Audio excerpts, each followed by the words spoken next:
Hi everyone, I'm Katie Lanneman, an infant toddler Montessori teacher and registered early childhood educator. In today's video, I'm going to share some gardening activities that you can do with a preschool age child.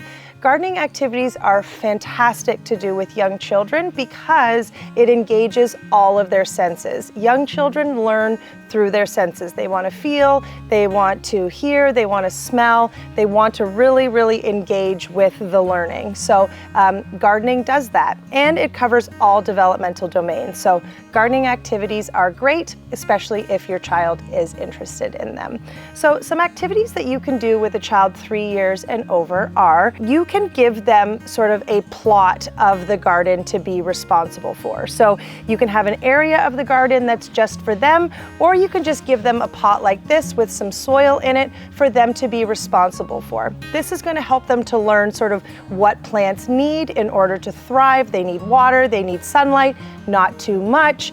They'll learn when to water them and all those types of things. So it's really great and it's nice. It gives them that sense of ownership to be responsible for something that is theirs. So take a trip to your local nursery or garden center and pick out some nice plants for them that they can then be responsible for. So with that, you're giving them the responsibility of watering it, so you can give them access to the hose if you have one, or simply have a bucket full of water that they can dunk their watering can into.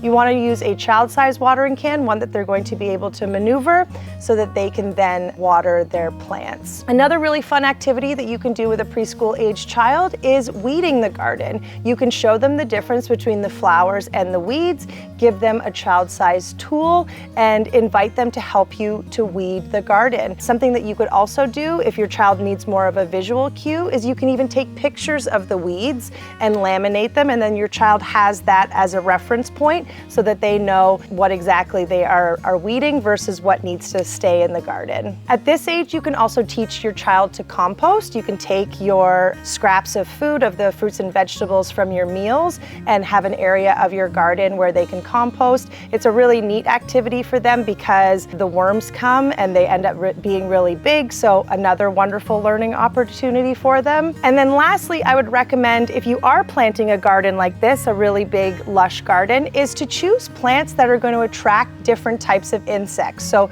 plant flowers that are going to attract butterflies, bumblebees, all those types of things, so that your child can really see everything that a garden has to offer. And it's really going to enrich their learning just to be able to observe it and be a part of it. If you're interested in learning about some of the developmental benefits of gardening for young children, we have a blog post titled 6 Montessori Gardening Activities for Infants and Children, and I will link to it in the description below. I hope you found today's video helpful. I hope you enjoy gardening with your children, and I'll see you next time. Bye! Thanks for watching. If you liked this video, it really helps our channel if you like and subscribe. This helps other parents to find our channel. And if you have a question, feel free to comment your question below and we'll answer it in a future video. Take care. Bye!